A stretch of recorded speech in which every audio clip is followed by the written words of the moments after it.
하나님의 말씀은 마태복음 12장 1절에서 8절입니다. 마태복음 12장 1절.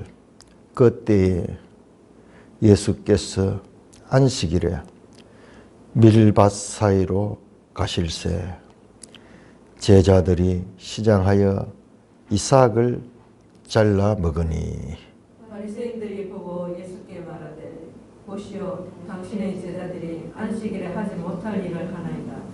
예수께서 이르시되 다윗이 자기와 그 함께 한 자들이 시장할 때에 한 일을 읽지 못하였느냐. 그가 하나님의 전에 들어와서 제사장 외에는 자기나 그 함께 한 자들이 먹어서는 안 되는 진설병을 먹지 아니하였느냐.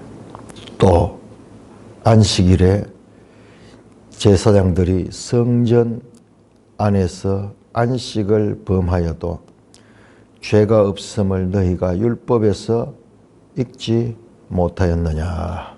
내가 너희에게 이르노니 성전보다 더 큰 이가 여기 있느니라.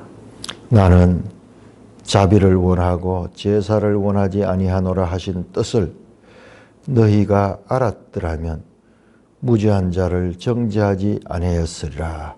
인자는 안식일의 주인이라 하시니라.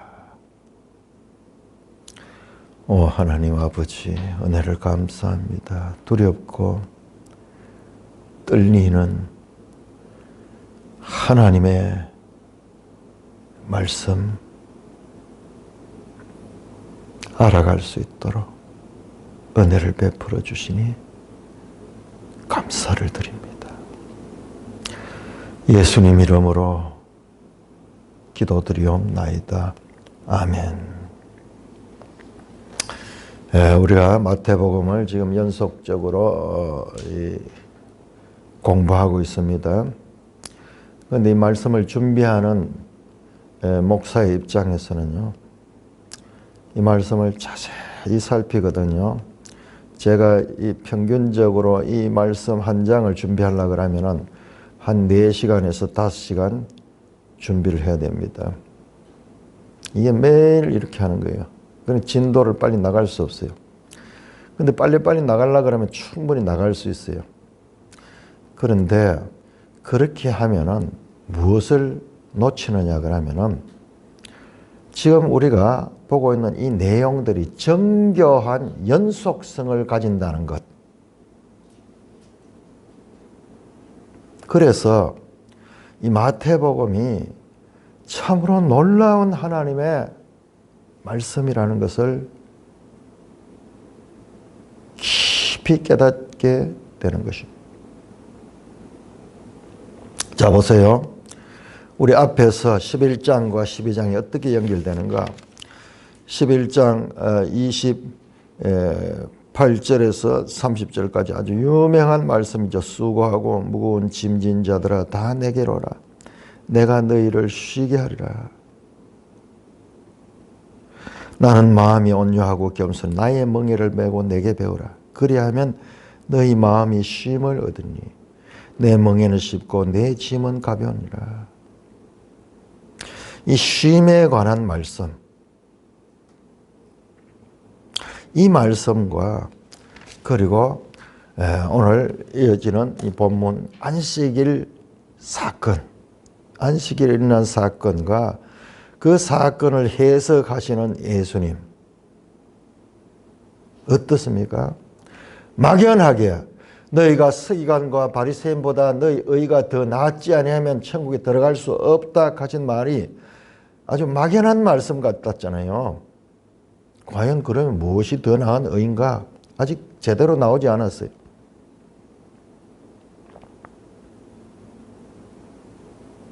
의라는 말은 가장 설명하기 어려운 말씀입니다. 그것은 모든 좋은 것의 총체예요.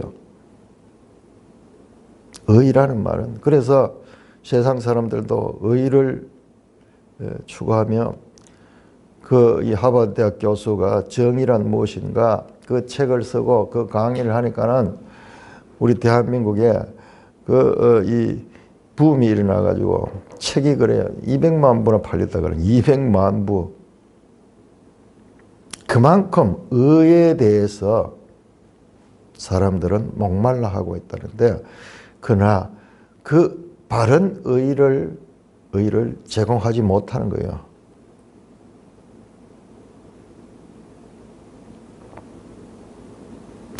그렇듯이 지금 이 쉼도요. 쉼도 예수님이 내한테 오면 쉰다 그랬는데 좀 막연하잖아요. 어떻게 그러면은 그건 알겠는데, 그럼 어떻게 우리가 예수 안에서 쉼을 얻을 수 있는가? 거기에 대해서는 지금 나오지 않잖아요. 그냥 우리 이 구절만 좋게 생각하고 이 구절만 우리한테 위로가 되니까 그 구절을 우리가 많이 인용을 하고 그렇게 하죠. 그런데 막연하지 않다는 거예요. 막연하지 않다는 거예요. 더 나은 의에 대해서도 자세하게 보면은 연결이 되면서 그 더 나은 의를 지금 계속 가르쳐 가고 있고, 지금 이 쉼도 예수 안에서의 진정한 쉼이 무엇인가도 지금 가르쳐 가고 있는 것입니다. 지금 앞에서 11장에서 그리스도의 일, 그리고 11장 19절에서 지혜는 그 행한 일로 말미암아 옳다함을 얻느니라. 그 옳다함이 의잖아요. 의, 디카이노스. 지혜의 일이 의로운 것이다. 그래서 지혜의 의가 무엇이냐? 하나님의 의다.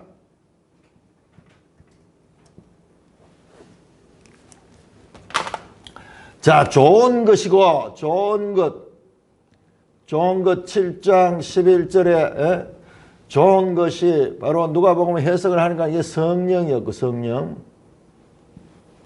그 다음에 이 율법과 선지자의 온전함을 다 이루는 것이 7장 12절에 역지사지. 너희가 대접을 받기를 원하면 너희도 남에게 대접하라. 이것이 율법과 선지자니라 하는 말씀은, 이것이 율법과 선지자의 본질이라는 거예요.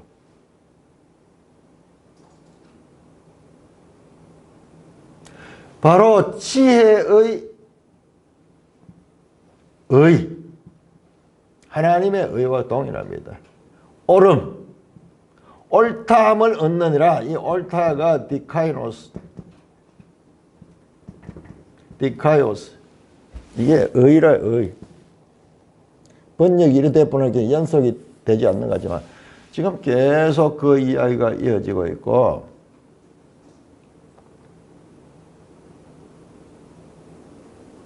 그 다음에 쉼에 대해서도 계속 지금 일을 이야기했잖아요. 그리스도의 일, 지혜의 일을 이야기했는데, 그러나 바리새인의 반응들은 계속 부정적으로 나타나고 있습니다. 오늘 이야기도, 오늘 본문도 안식일 이야기죠. 이어지는 내용 보세요. 9절부터 또 이어지는 내용도 마찬가지예요. 안식일 이야기예요. 안식일에 병 고치는 게 옳습니까? 않습니까? 그러면서 안식일 주제로 지금 자연스럽게 이어지고 있는 거예요. 이것은 이 본문을 자세하게 깊이 내가 여기 들어가야 돼요. 그래서 최소한 시간이 많이 투자. 우리가 일반인들이 어떻게 그렇게 할 수 없잖아요. 그냥 근성근성으로 읽을 수밖에 없는데, 이거 제대로 묵상하려고 하면 한 30분은 걸릴 거예요. 그냥 읽기만 하는데도. 그런데 그렇게 하지 못하니까 평생 성경을 봐도 성경에 이 묘미를 볼 수가 없는 거죠. 그래서 교회에는 목사를 세워가지고 이 말씀을 연구하고 전할 수 있도록 이걸 제도화 시켜놨는 거예요. 제도.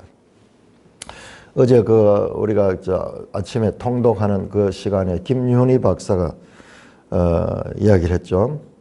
그분은 구약 전문가인데 신약에 대해서 어떻게 이야기하는 걸 관심을 가지고 봤는데 참 성경을 잘 설명을 하더라고요.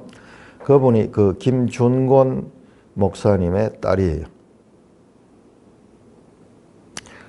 김준곤 목사님도 우리 한국교회에 큰 영향력을 끼치고 특별히 그 대학생들을 깨우고 한국교회에 큰 영향을 끼친 어른인데 그 딸이 계속 이 말씀을 이어가면서 그렇게 성경 학자로서 그러니까는 그 아버지를 통해서 그 딸이 그 성경에 대해서 제대로 알게 됐어요. 그러니까는 그 아버지 세대는 사실상 참 가난한 세대고 제대로 공부를 하지 못했던 그런 세대였어요. 그래도 끝까지 그분들이 말씀을 가지고 그렇게 살았기 때문에 그 자녀들이 보고 야, 저 길이 인생에 추구할 길이구나 이렇게 생각하면서 그렇게 구약학자가 된 것 같아요. 자, 뭐라고 이야기하느냐 그러면 마태복음을 설명을 하면서 그 짧은 시간에 마태복음 전체를 요약해서 하면서 마태복음은 구약과 신약 관계에 있어서 구약의 그 내용들이 신약으로 연착륙하는 그런 이 내용이다. 그 말씀을 듣고 내가 찌릿하더라고요. 왜냐 그러면은 정말 잘 표현한 말이거든요. 자세히 듣다 보면은 이 구약의 이 패러다임에서 신약으로 이제 이동하는데 그런데 그것이 착륙하기 위해서 갑자기 확 내리게 되면은 착륙이 아주 어렵거든요. 그런데 자연스럽게 착륙할 수 있도록 유대인들을 중심으로 대상으로 할 뿐만 아니라 지금 내용들도 마찬가지예요. 내용들도 참 구약 성경을 인용하고 계속 그렇게 하면서 그리고 예수님의 가르침도 핵심이 지금 뭐냐 그러면은 에덴약과 새언약의 관계예요. 예수님은 새언약은 새언약은 어떤 거냐? 더 좋은 것, 더 큰 것, 더 궁극적인 목적이 되는 것이 새언약이었다. 모든 사건과 내용들이 그와 연결이 되어 있습니다. 에덴약과 새언약의 관계에서 이걸 연착륙시키는 그래서 지금 급진적으로 말하지 않아요. 지금 이 좋은 것 성령에 대해서도 아직까지 우리 이제 조금 더 가면 성령에 대해서 더 강조가 될 거예요. 서서히 그렇게 연착륙하고 있고 내용도 연속성을 가지고 있다. 이 맛을 깨닫기 위해서는 이 말씀을 깊이 연구하고 그리고 앞에 나온 내용과 뒤에 나온 내용이 어떻게 되는가를 이렇게 자세히 살펴보면 그게 보이는 거예요. 그래서 우리는 마태복음은 어떤 면에서 좀 소홀하게 생각하기 쉬워요. 저도 그렇게 생각했어요. 요한복음이 가장 복음서 중에서는 탁월한 복음이고 깊은 내용이다. 그래서 요한복음을 알고 싶어서 제가 많은 노력을 했었는데 이번에 보니까요. 요한복음도 깊지만은 마태복음과 연결성을 가 있어요. 요한복음이 주로 주제가 성령에 대해서 깊이 나옵니다. 그러나 여기에서는 아직까지 성령의 내용은 별로 안 나오지만은 그로 가는 그와 같은 이 통로가 여기서 보이기 시작하는 거예요. 자, 쉼에 관한 말씀 11장 30절에 아나파시우스 주제와 그 다음에 12장에 안식일 사건 이렇게 주제적 연속성을 가집니다. 자, 안식일은 할례 그리고 음식법처럼 유대인들을 이방인과 드러나게 구별하는 가장 중요한 이 이스라엘의 규례입니다. 안식일을 지키는가 안 지키는가, 할례를 했는가 안 했는가, 음식을 어떻게 먹는가. 차라리 음식법은 보니까 저 이슬람도 철저하더라고요. 철저하더라고요. 참 대단하죠. 그러니까요. 너희 의가 서기관과 바리새인보다 더 낫지 아니하면은 천국에 들어갈 수 없다고요. 아니 이스라엘 사람들도 음식법을 철저하게 지키지만 저 이슬람 보세요. 이슬람 음식법 얼마나 철저하게 지키는가. 철저하게 지키잖아. 그러면 우리는 그들보다도 더 철저한 음식법을 지켜야 되나? 그게 아니에요. 이제 그렇게 생각하시는 거야. 너희 의가 이 서기관과 바리새인보다 더 낫다는 거. 지금 서기관과 바리새인보다 어떤 면에서 이슬람이 더 그런 면에서는 철저할 수도 있어요. 다른 패러다임이다. 예수 안에서 새로운 시대가 왔던 그 시대 안에서 이 구원이 이루어지는 거다. 그 말씀이에요. 더 엄격한 음식법. 저 보세요. 이슬람 얼마나 사악한 종교입니까? 오늘날 세계에서 모든 문제를 일으키는데 가장 그 중심에 있는 저 악한 종교. 인권을 너무나 유린하고 여성 인권을 아직도 그렇게 무시하고 종교적 율법주의로 있는 저 나라가 오늘날 어떻습니까? 그 나라들이 과연 자유가 있으며 인권이 있으며 그 나라들이 참으로 진정한 평화를 가지고 있는 나라입니까?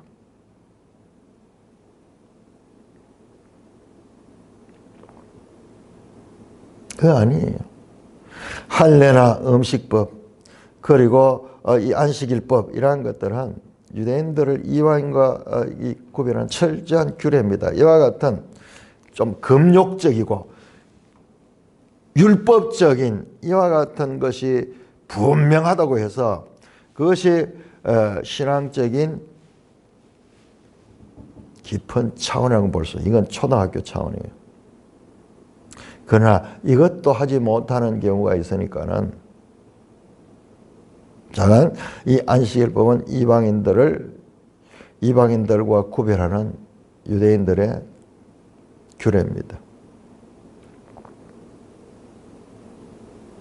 지금도 유대인들은 거의 다 그런 거 아니에요. 유대인들은 정통파 유대인들은 안식일 철저하게 지키고 이제 우리로 치면 금요일 저녁이 되면 온 가족이 모여가지고 안식일 식사를 하고 그렇게 안식일을 지키는 거예요. 그런데 그런 이 법 하나만 제대로 지켜도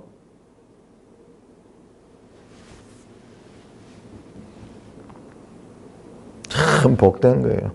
온 가족들이 함께 모여 식사하며 하나님을 경배할 수 있는 그런 시간을 일주일에 한 번씩 특별하게 구별해서 가진다는 것만 해도 그것도 복이 되는 거예요.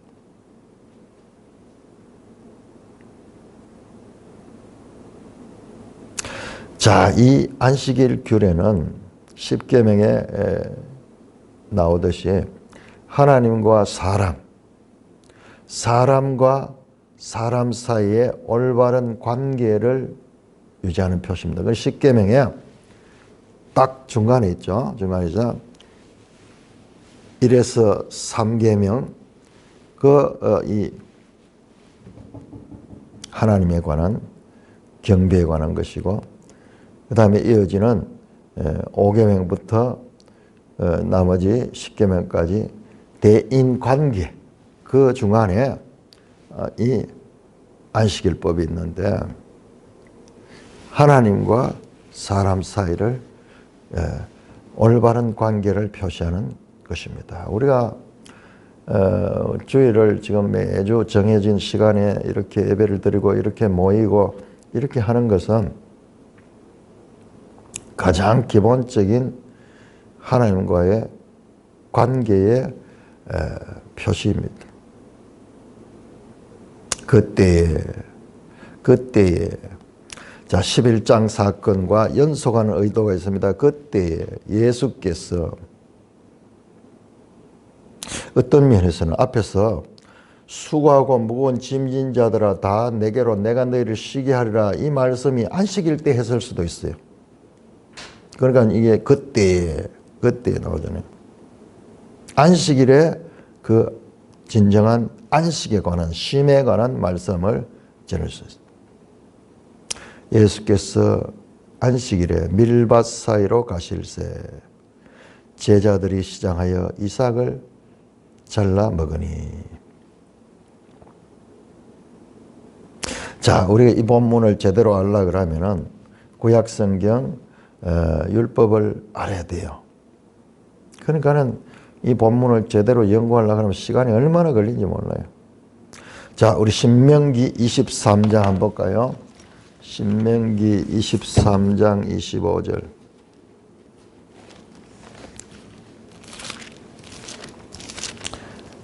어떻게 제자들이 남의 밭의 음식을 마음대로 이렇게 잘라 먹느냐? 잘라 먹었다 그러죠. 23장 25절. 23장 25절. 내 이웃의 곡식 밭에 들어갈 때에는 네가 손으로 그 이삭을 따도 되느니라. 그러나 내 이웃의 곡식 밭에 낫을 대지는 말지니라. 이스라엘 법에 남의 밭에 있는 것을 먹어도 된다고 그러는 거예요. 손으로. 그러나 낫을 대면서 남의 것을 그렇게 취하면은 그거는 절도가 돼. 절도가 돼. 여기에서는 잘라 먹었다 그러지만은 아마 손으로 그냥 이삭을 닦는 상태가 손으로. 그래서 손으로 이렇게 비벼가지고 그렇게 제자들이 몹시 시장했던 모양이에요.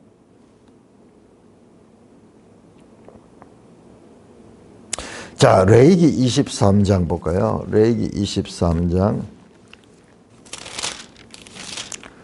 레위기 23장 22절을 보시면은, 자, 이게 율법에 의도적으로 이런 제도를 만들어놔서 이렇게 먹을 수 있도록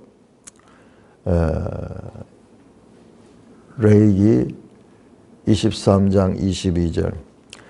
너희 땅에 곡물을 벨 때에 밭 모퉁이까지 다 베지 말며 떨어진 것을 줍지 말고 그것을 가난한 자와 거류민을 위하여 남겨두라. 나는 너희 하나님 여호와니라. 우리 이런 배경을 모르면은 이 사건을 제자들이 나무 밭에 가지고 나무 사유재산을 갖다가 취했는 이 절도, 우리 같으면 이게 완전 절도입니다. 신고하면 이게 잡혀가요. 근데 이스라엘 법에는, 하나님 법에는, 그러니까 이게 추수 때가 됐잖아요. 밀밭 사이로 먹을 수 있으니까는, 그러니까 일부러 남겨놓은 나그네와 거류민을 위하여 모퉁이에 남겨놓은 그와 같은 것일 수도 있어요. 그래서 여기에서 문제되는 것은 절도가 아니잖아요.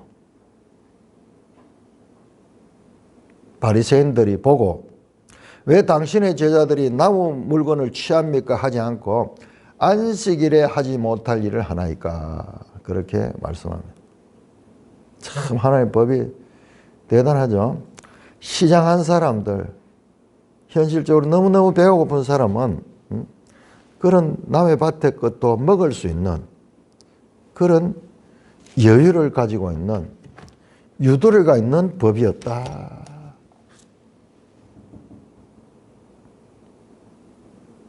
배고픔을 해결하는 것은요, 하나님 나라의 회복의 표시입니다. 저희 줄인 자는 배부를 것이요. 저희 줄인 자는 배부를 것이요.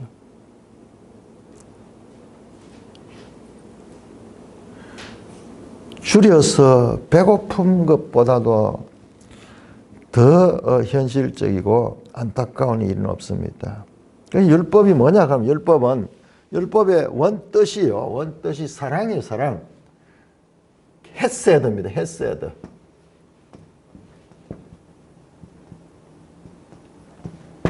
긍휼,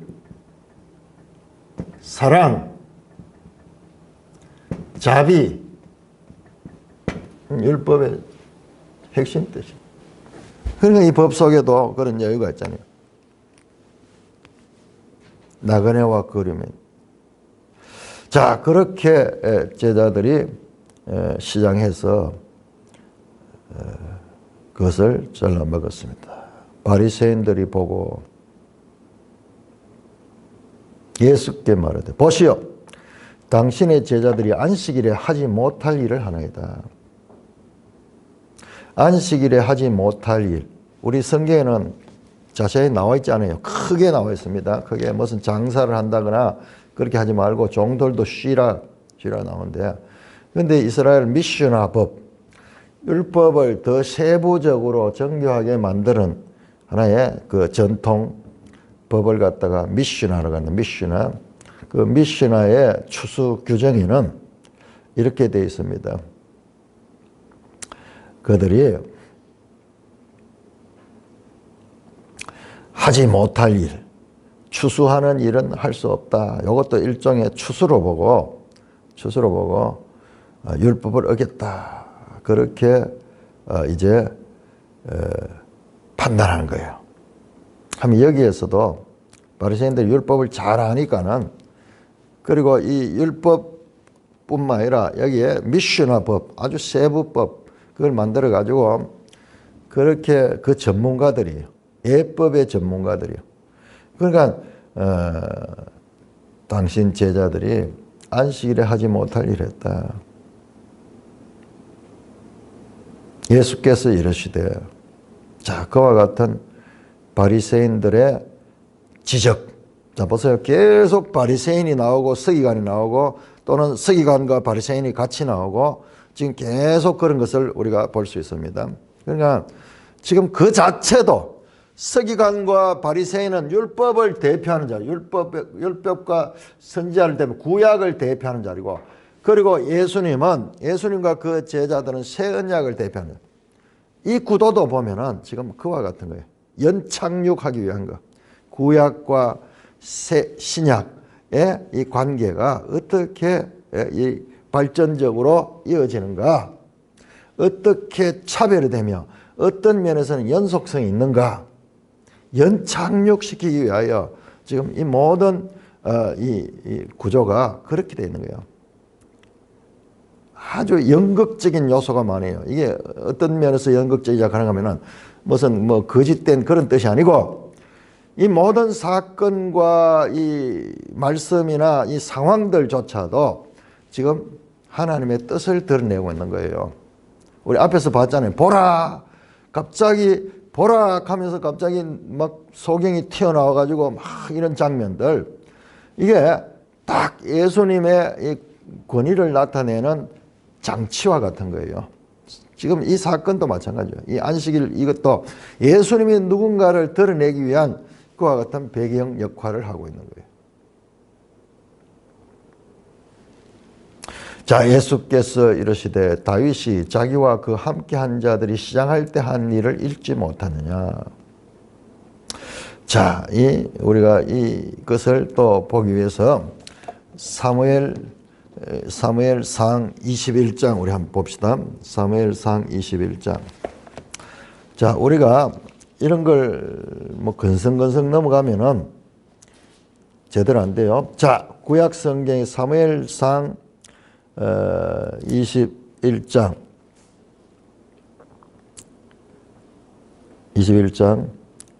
1절부터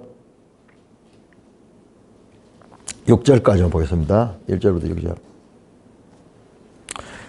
다윗과 그 부하들이 피해 다닐 때, 사울을 피해 다닐 적에 너무너무 줄이게 되는 거예요. 너무너무 줄이게 되는 거예요. 그래서 다윗이 1절에 우리 한번 교독할까요? 6절까지. 다윗이 노업에 가서 제사장 아히멜렉에게 이르니 아히멜렉이 떨며 다윗을 영접하여 그에게 이르되 어찌하여 네가 홀로 있고 함께하는 자가 아무도 없느냐 하니. 왕이 내게 이를 명령하고 이르시기를 내가 너를 보내는 것과 내게 명령한 일은 아무것도 사람에게 알리지 말라 하시기로 내가 나의 소년들을 이러이러한 곳으로 오라고 말하였나이다. 이제 당신의 수중에 무엇이 있나이까? 떡 5덩이나 무엇이나 있는 대로 내 손에 주소서 하니. 제사장이 다윗에게 대답하여 이르되 보통 떡은 내 수중에 없으나 거룩한 떡은 있나니 그 소년들이 여자를 가까이만 하지 아니하였으면 주리라 하는지. 다윗이 제사장에게 대답하여 이르되 우리가 참으로 3일 동안이나 여자를 가까이 하지 아니하였나이다. 내가 떠난 길이 보통 여행이라도 소년들의 그릇이 성결하겠거든 하물며 오늘 그들의 그릇이 성결하지 아니하겠나이까 하며 제사장이 그 거룩한 떡을 주었으니 거기는 진설병 곧 여호와 앞에서 물려낸 떡밖에 없음이라. 이 떡은 더운 떡을 드리는 날에 물려받냐. 자, 여기에 거룩한 떡, 이 거룩한 떡이 바로 진설병, 성소 안에 12덩이 이 떡을 놓는 거죠. 그게 떡이 큰 것 같아요. 다윗이 지금 이 부하들하고 같이 먹을 건데 5덩이라도 있으면 좋겠다 하는데 떡 한 덩이가 아마 큼직한 것 같아요. 한 덩이 같으면 몇 사람이 먹을 수 있는 양 같아요. 그래서 이제 그 떡 제사장만 먹는 거거든요. 자, 그런데 이 떡은 더운 떡을 드린 날에 물려낸 것이라. 제일 마지막 절에 이 떡은 더운 떡을 드린 날이 더운 떡이 뭐냐 그러면 새로 구운 떡. 새로 떡을 굽고 아마 한 주간 동안 그 떡을 거기에 진설했다가 그 떡을 이제 물려내고 새로 만든 떡을 넣는 거예요. 그러면은 더운 떡을 드리는 날이 언제냐? 레위기 24장 우리 한번 볼까요? 레위기 24장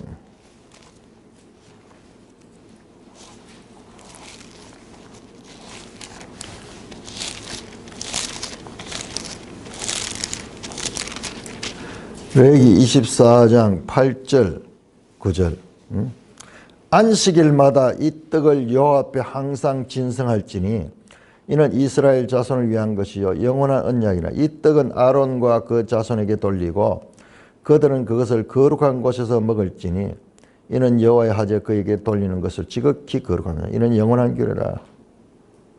안식일마다 떡을 새롭게 바꾸는 거예요. 그러니까 이 날이 다윗이 이 노베 제사장을 찾아간 날이 안식일이야.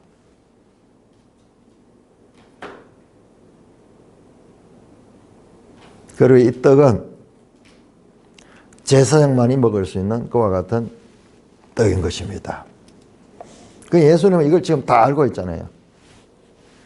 예수님은 지금 안식일 사건, 우리는 지금 이 사건이 안식일에 일어난지 아닌지 너무 간접적으로 돼 있어가지고 잘 몰랐는데 예수님은 이 사건이 일어난 날이 언젠가 그걸 알수. 자, 우리 여기서 보세요.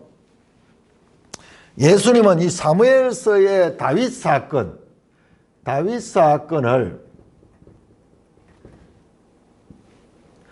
다윗과 그 부하, 지금 예수님과 제자들 사건으로 지금 연결시키고 있습니다.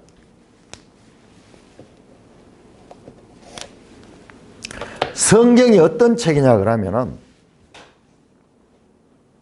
그러면 예수님이 아무거나 생각해가지고 그냥 그 사건을 가져온 게 아니고, 이 사건은 예수님과 이 제자들이 일어날 이 사건에 대한 그림자예요, 그림자. 그래서 사람들은 거꾸로 보겠죠. 다윗은 위대한 왕이고, 그 다음에 예수님은 별 볼 일 없는 사람이니까 뭐 거꾸로 볼 수 있는데 이게 그렇지 않아요. 정반대예요, 정말. 그러니까 이걸 갖다가 뭐라 하냐, 모형이라고 하면 모형. 다윗 사건은 예수님 사건의 모형이다. 그래서 이렇게 성경을 보면서 모형, 이게 보세요. 예수님이 해석하는 방법이잖아요. 예수님이 성경을 해석하는 방법이 바로 이 모형론이에요. 그런데 이 모형론을 지나치게 해석해가지고 알레고리 해석하는 게 나와요. 3세기, 4세기 이때 되면은 우리 막 그렇게 해가지고 중구난방 해석이 나오는데, 그것 때문에 오늘날 우리가 모형론을 꺼려 하는 경우가 있어요. 저거 보세요. 안식일, 신천지 비유풀이 가면서, 그게 대표적인 알레고리 해석이거든요. 비유풀이 그러면서. 근데 그게 성경적인 이와 같은 예수님의 방법에 기초한 건데, 그러나 그 적용하는 내용을 보면 너무나 잘못된 거예요. 너무 잘못된 거예요. 그러니까 항상 좋은 것, 바른 것에는 사탄이 거짓을 넣는 거예요. 그래서 지금은 모형론 이런 것이 저런 잘못된 용례, 잘못된 해석법 때문에 상당히 꺼려지게 되는 거예요. 예수님은 항상 이 모형론적인 관점을 가지고 이 성경이, 구약 성경을 가르쳐 이 성경이 다 내게 대하여 기록한 것이다. 그런 건 이 구약 성경 전체가 예수님과 연결되어 있는 거예요. 이 예수님의 가르침입니다. 그리고 바울 사도도 그와 같은 방법을 따르고 있어요. 자, 그래서 나중에 기회가 되면은 내가 이번 사경회 때 하려고 했어요. 그 모형론에 관해서 그 이야기 하려고 했는데, 자, 이런 부분을 우리가 계속 예수님 성경을 어떻게 해석하는가? 예수님의 성경 해석법이 우리의 모든 성경 해석법의 기준이 돼야 돼요. 그래, 제대로 잘 알아야 돼요. 그렇게 되면은 과잉하게 또 이것을 활용하는 잘못된 해석이 나와. 그리고 너무나 그 잘못된 해석이 과잉된 것들이 때문에 문제가 생기는 거라 너무나 또 이것을 또 적용하지 않으려고 하는 그런 기피 현상도 있나. 지금 뭐 종말 가면서 종말 이야기하면은 전부 잘못된 그와 같은 종말론자들 때문에 오히려 종말을 이야기하는 것이 두려울 정도로 마찬가지로 그래요. 악화가 양화를 구축한다 하는 말이 그런 식이었죠. 그럼에도 불구하고 우리는 빠르게 봐야 돼, 빠르게. 다윗과 자기와 함께한 자들이 시작할 때 한 일은 바로 이 지금 우리가 읽었던 사무엘상 21장의 이 사건을 가지고 말씀합니다. 자, 다윗은 누구냐 하면 이스라엘의 민족적 영웅으로 추구를 하기 때문에 어느 누구도 다윗을 비판할 수 없어요. 우리가 치면 세종대왕처럼 가장 완벽한 모형입니다. 다윗은 하나님의 뜻에 합한 자고 다윗이 한 것은 다 합법적이에요. 합법적. 자, 우리 사도행전 한번 볼까요? 사도행전 13장.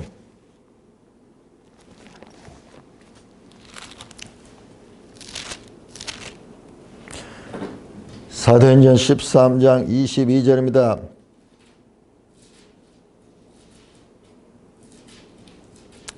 바울과 바나바가 이 전도하는 가운데 바울의 말씀입니다. 13장 22절.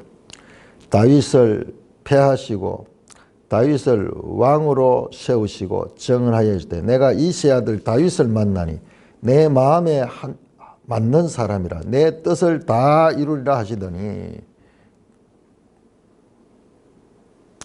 다윗은 하나님의 마음에 합한 사람이고 그리고 그가 하나님의 뜻을 온전하게 성취하는 사람이야. 그런데 이 다 이루는 게 이게 바로 다음에 나온 23절에 하나님이 약속하신 대로 이 사람의 후손에서 예수님을 보내셨다. 지금 바울이 이렇게 말씀하고 있잖아요. 이렇게 연결하죠. 그래 한번 보세요. 이 말씀과 지금 예수님이 이야기하는 게 어떻게 연결되는가.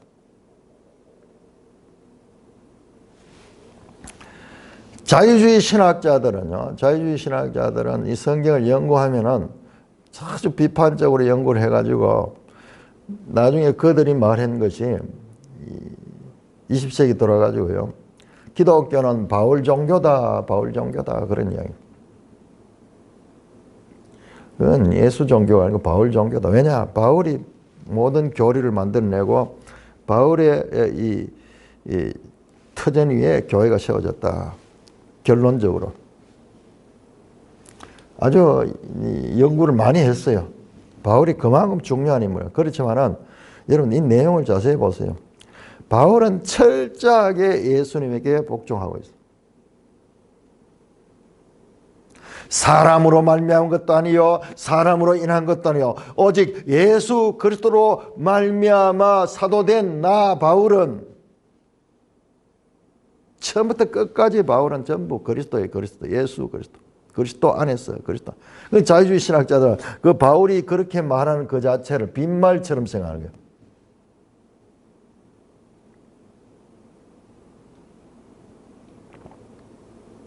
자, 바울은 이와 같이 이스라엘의 민족적으로 가장 위대한 인물로 추앙받는 인물인데 예수님께서 그 다윗 사건을 말씀하시면서 그가 하나님의 전에 들어 제사장 외에는 자기나 그와 함께 있는 자는 먹어서도 안 되는 진설병을 먹지 않았느냐.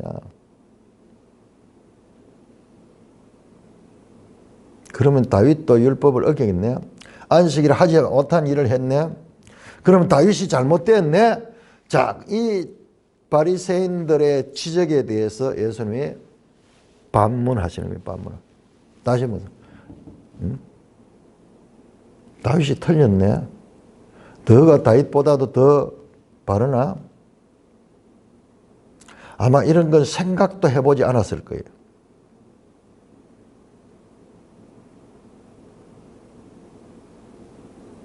가장 율법을 잘 지키고 하나님 뜻에 합했다는 다윗도 그러면은 안식일을 어기게 되고 뿐만 아니라 또 안식일에 제사장들은 성전에서 안식을 범하여도 죄가 없음을 너희가 율법에서 안식일에 제사장들은 성전 안에서 봉사하는데 가장 바쁜 날이야. 가장 바쁜.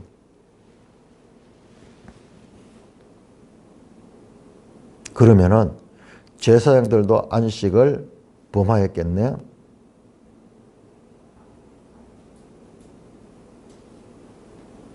말씀을 가지고 보세요. 읽지 못하였느냐? 3절 끝에. 그 다음에 5절에서 끝에 또 너희가 율법에서 읽지 못하였. 너희들이 율법학자들, 서기관과 바리새인들, 율법의 전문가들, 너희가 가지고 있는 그 율법에서 이 말씀을 너희가 알지 않느냐? 그러면 이 말씀은 틀린 거냐? 다윗이 죄를 범한 거냐? 그리고 제사장들이 그 하나님의 법을 범한 거냐? 그렇게 다시 질문합니다. 예수님이 지금 다윗을 이야기하는 건요. 지금 처음부터 나왔죠. 다윗이라는 이야기가 마태복음 15번 나오는데요. 처음에 나왔죠. 아브라함과 다윗의 자손 예수 그리스도의 세계라. 그리 나왔죠. 계속 예수님은 다윗의 후손 나옵니다. 그런데 마지막 22장에 가면요. 예수님이 제자들에게 시편 110편 1절과 주께서 내주께 말씀하시기를 하는 그 말씀을 가지고 그리스도가 다윗의 후손이 맞느냐?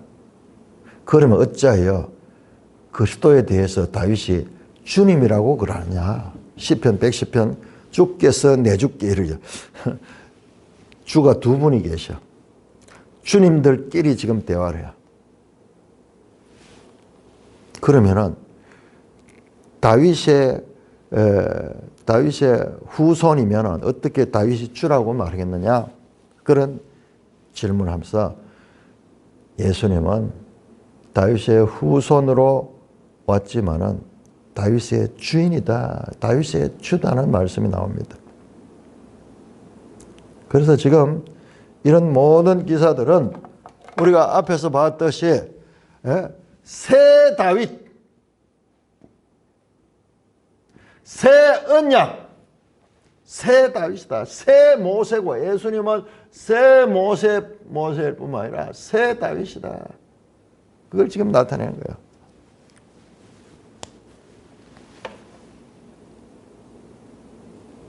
육절은 내가 너에게 노니 성전보다 더 큰 이가 여기 있느니라.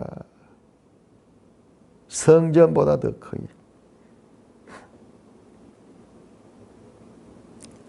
구약의 모형적인 인물인 다윗의 해석이 만약 정당하다면 그 원형이고 실체가 되는 예수님이 했던 일은 더욱더 정당하다. 그와 같은 논리로 지금 말씀합니다.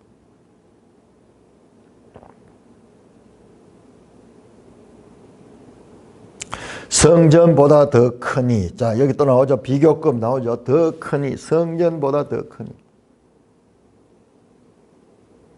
이 말이 도대체 무슨 말인가? 알아들을 수가 없죠. 도무지 알아들을 수 없어요. 우리도 읽으면 이게 무슨 말인지 알지 못해요. 이게 이제 요한복음에 나가면 이게 이 말 뜻이 무엇인지를 알 수 있어요. 이 성전을 헐라 그리하면 내가 사흘 만에 세우리라. 이는 자기의 몸된 육체를 가리켜 하지만 예수님 자체가 성전이라. 성전이라. 그런데 더 크다. 건물 성전이 더 크지 어떻게 예수님 더 커요? 여기서 더 크다는 말은 궁극적인 목적이다 하는 목적. 건물 성전에서 지금 예수님 자신이 바로 큰 성전이고 나중에는 이 성전이 제자들에게로도 그렇게 이어지게 됩니다. 제자들에게도 이어지죠. 이게 이해할 수 없죠. 이들의 입장에서는 도무지 이해할 수 없죠. 성전보다 더 크니다. 어떻게 성전과 예수님을 비교할 수 있는가? 궁극적인 성전이 무엇이냐? 구약의 모형적인 이와 같은 것들이 궁극적으로는 예수 안에서 다 성취되는 거다. 놀라운 것은 그 예수 안의 성취가 예수 믿는 자들에게도 이어져서 너희가 성전인 것과 하나님의 성령이 너희 안에 거하는 것을 알지 못하느냐? 고린도전서 3장 16절에 그와 같은 말씀으로 이어지는 거죠. 이 말을 누가 알아들? 제자들도 알아들지 못하고 바리새인도 알아들지 못하죠. 내가 성전보다 더 큽니다.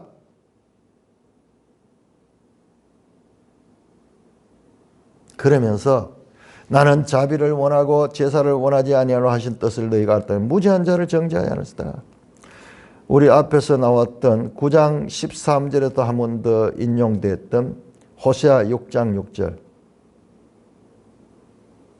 자비라고 번역이 됐네요. 9장 13절에는 긍휼이라고 번역, 긍휼. 같은 단어입니다. 헤세드. 나는 자비를 원하고 제사를 원하지 않다. 제사는 유대인들의 율법의 가장 중심되는 그와 같은 거죠. 그런데 하나님이 그 제사법을 그렇게 가르쳐줬는데 근데 그보다는 자비를 원한다. 이것이 바로 앞에 나오는 말씀과 연결되는 거예요. 성전보다 더 큰 이 건물 성전이 가지는 이와 같은 그리고 그 성전에서 이루어지는 제사 제도가 가지는 의미보다도 더 궁극적인 더 본질적이고 그것이 궁극적으로 추구하는 그와 같은 것이 바로 예수 그리스도라는 거예요. 예수 그리스도. 자, 그래서 여기서 나오는 것이요. 자, 모형론과 무엇이 연관이 됐냐? 그러면 모형론과 연관이 되는 것은 이 모형보다는 실체가 더 낫거든요. 그래서 뭐가냐? 구원 계시의 발전성이라는 원리가 나오고 발전성. 무슨 말이냐? 하나님의 구원의 말씀, 계시된 이 성경 말씀은 이와 같이 연속성을 가지고 있는데 연속한데 에덴약보다는 새 언약이 더 크다는 게 더 크고 더 본질적이고 이것이 궁극적으로 이 다윗 사건도 예수 사건의 하나의 이 수단이고 과정이라는 과정. 모든 성경이 이렇게 구성해요. 그래서 구약과 신약의 관계는 구원 계시의 연속성일 뿐만 아니라 발전성이다. 발전성.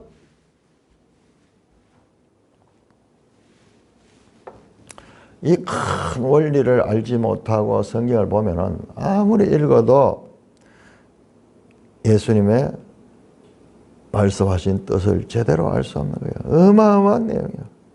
그야말로 소름이 끼칠 정도로 이 복음서의 연속성 뿐만 아니라 66권의 유기적인 관계를 알 적에 너무 놀라운 거예요.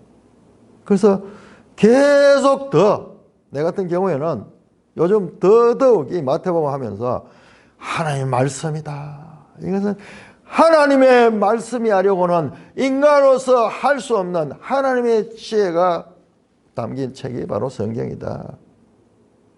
아니 성경이 하나님의 말씀이니까 너무나 당연한 거고 그건 ABC죠. ABC죠. 그럼에도 불구하고 그 ABC라는 명제에 대한 이 내용들을 파악하면 할수록 그것이 더 그러하다라는 것을 깨닫게 됩니다. 제사보다도 더 궁극적인 하나님의 뜻은 긍휼과 자비다, 사랑이다. 안식일 법을 가지고 제자들이 배고픈데 그거 묻다고 정죄하고 그거 가지고 심판하고 판단하고 그런 것이 아니고 하나님의 사랑이야. 그 배고픈 사람들이 그 묻게 하는 거 그게 하나님의 뜻이고 그런 거지. 이 법을 줄 때도 어떻게 안식일 법을 어떻게 줬습니까? 이들을 노동에 시달리고 그리고 이 세상 가운데서 힘든 사람들 신명기에 보면은 다릅니다. 출애굽기의 이 안식일법은 20장에 출애굽기 20장의 안식일법은 너희가 애굽에서 인도해낸 표시다 그렇게 말씀하지만요. 신명기 보면 그렇지 않아요. 노동 가운데서 쉬는 것을 강조합니다. 종이나 너희 집안에 일하는 모든 자들도 같이 쉬어라. 노동에 너무 시달리고 있던 사람들에게 쉼을 주는 그들에게 해방이고 그들에게 휴식이고 그들에게 숨 쉴 틈을 주는 거예요. 고대 사회에서 농사를 지으면은 쉴 날이 없어요. 안식도 없고 늘 일을 해야 돼요. 늘 일을 해요. 늘 일을. 손이 보면은 옛날 사람들은 손이 완전히 굳은 살이 베껴가지고 그렇게 돼요. 가난한 사람들이 자기 가족들 같이 한번 입에 풀칠을 하면서 살아갈 수 있다는 것이 끊임없는 노동의 연속이었습니다. 오늘날 세대는 그걸 몰라요. 우리가 예수 믿고 가장 힘든 게 뭐냐 하면은 주일 성수하는 게 제일 힘들었어요. 왜냐 그러면은 직장에서 주일날 쉬는 직장이 거의 없었어요. 그러니까 공무원들이나 교사들이나 이렇게 쉬지 일반 직장에는 주일하고 쉬는 날이 없었어요. 그러니까 참 노동에 그것도 막 밤일까지도 하고 이러면서 하루 어떤 경우에는 하루에 뭐 열 몇 시간씩 막 일을 하고 그래서 노동 문제가 아주 심각한 그런 때가 70년대 80년대 그런 일들이 있어요. 늘 인류는 일에 있어 가지고 그렇게 쉼을 잘 가지지 못했어. 이 안식일법이 그와 같은 사람을 살리는 법이었는데 지금은 이 바리새인들이 보고 그 사람들을 정죄하고 판단하는 그런 법이 되어버렸어. 너희가 하나님의 제사 제도를 주신 하나님의 그 본뜻을 생각하면은 너희가 그런 소리 하지 않을 것이다. 너희가 성전이 가지고 있는 원래의 의미를 생각하면 너희가 그런 판단을 하지 않을 것이다. 계속 예수님은 새로운 패러다임으로서 자신을 소개하고 있는 거예요. 결정적으로 왜냐하면 이 들어갑니다. 8절 앞에 왜냐하면 왜냐하면 인자는 안식일의 주인이다. 인자 자기 자신을 안식일의 큐리오스 주인이라고 말합니다. 예수는 무슨 권위로 이같이 자기 자신이 안식일의 주인이라고 말씀할 수 있을까? 예수님은 자신이 안식일의 주인이기 때문에 이 같은 해석을 하신다고 선포하십니다. 9장 6절에서 또 어마어마한 이야기 했어요. 인자가 세상에서 죄를 사하는 권능을 가지고 있다고 말했듯이 지금 안식일에 내가 주인이라 또 이와 같은 말씀을 하는 거예요. 십계명 중에서 안식일 계명은 창조 때 하나님이 명령하죠. 창세기 2장 2절 3절에서 하나님이 모든 창조를 마치고 안식하잖아요. 그 안식 개념이 안식일 개념의 근본입니다. 출애굽기 20장에 보면은 내가 이 모든 것을 창조하고 안식하였다. 그러면 너희도 안식하라. 안식일 계명을 줘요. 신명기에서는 이 구원했다. 애굽에서 구원했다는 것을 강조하면서 그 종들까지 다 쉬라. 그렇게 말씀하는 거예요. 그러니까 이 안식일의 근본은 바로 창조의 하나님의 안식에 기반하고 있습니다. 그러니까 이 안식일 계명은 10계명 가운데서도 가장 중요하고 근원적인 거라는 계명입니다. 그런데 예수님께서는 안식일의 주인이다. 자신이 안식일의 주인이다. 자신이 창조 질서 위에 있다고 말한 것 같습니다. 예수님은 자신을 인자라고 칭하시며 다니엘 7장 13절에 보니까는 애적부터 항상 계신 자에게 인자 같은 이가 와서 그 나라를 유업으로 만대 그 권세는 영원한 권세고 권세가 영원한 권세다. 그 권세 바로 하나님의 권세를 가지고 안식일을 해석할 수 있는 제대로 해석하는 권세를 가지고 있는 분으로 자신을 지금 선포하고 있는 것입니다. 인자는 안식일의 주인이다. 이 안식일 제도가 궁극적으로 바로 내가 제정하시다. 창조주시다. 자신이 창조주시다는 것을 지금 선포하고 있는 말씀입니다. 이 짧은 말씀들 가운데 엄청난 에덴약과 세언약의 패러다임의 변화, 다윗과 새로운 다윗으로 다윗의 이 실체이시며 다윗의 완성이시며 다윗의 주인인 분이 바로 자신이라는 것을 선포하고 있는 어마어마한 말씀이 지금 여기에서 선포되고 있는 것입니다. 찬송가 32장입니다.